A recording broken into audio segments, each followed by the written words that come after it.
So this is a quick tutorial on Nutshell by Alice in Chains. And to start out, I have tuned my guitar a half step down, so instead of E, A, D, G, B, E, it is all of that, but E flat.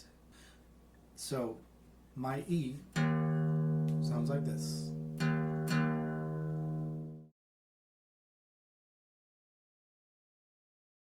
So to get started, we are dealing with C add 9, which in this case you're going to leave the bottom E string open, and we don't really hit that top E for the C add 9, so it's just, and from there we put our pinky down when we're ready to do a change to an E minor 7. So it's a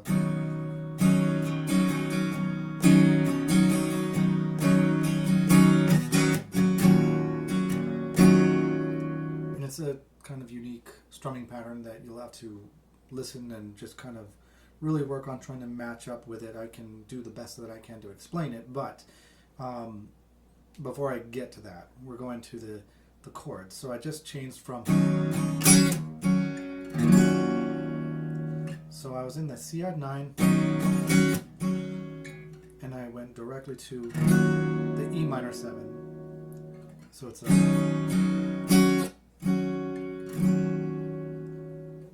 and so when they're on the E minor 7, so that's a change that happens kind of quick there. You go from this, so you're going to this G. It's more of a G5 because I'm not putting down my pointer finger on this A string 2nd fret. I am allowing my middle finger to mute that A string. It tends to be something that I do a lot, and I've noticed that a lot of artists do that when they're playing their G chords, but it catches the essence of the G chord, and it just kind of seems to flow easier when I'm moving around to different chords. So I went from E minor 7 to a D to a C add 9 again.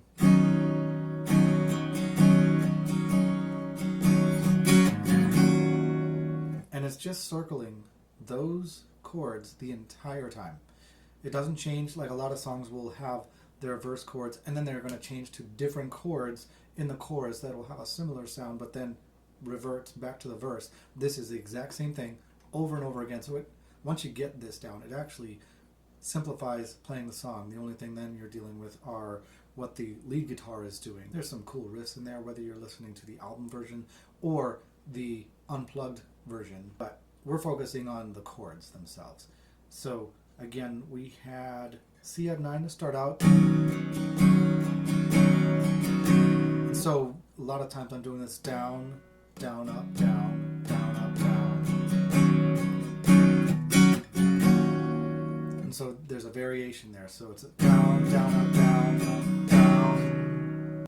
That particular part there from the E minor 7, it's, so it's E minor 7,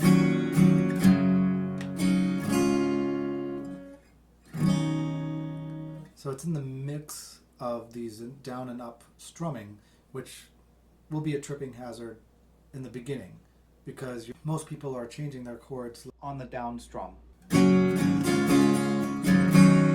So this one changes kind of in between the beat. It's a, so let me try that again. That might be a little bit better of a showing off what is happening. So E minor 7.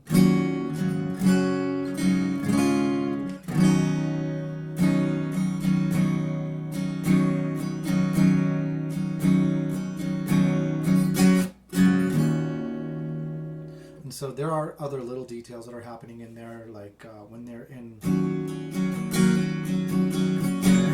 they're doing some finger lifts and hammer-ons in there, like maybe on the C add 9. And I'm not exactly sure about those details because I haven't really played the song myself. But if you pay attention to it closely enough, and especially if you're watching the unplugged version of it, you'll pick up on those little details. The main focus is just getting this strumming pattern and the changes in there. So again, we had...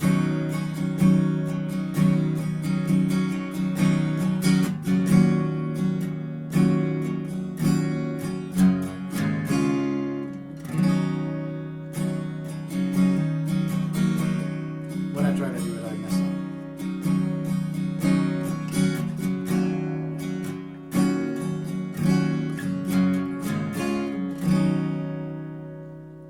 So if you can get that part down and moving with those changes, then you can start to iron out some of the more detailed work that are going on in there. I may even be holding some of the chords a little bit too long, like on the CF9.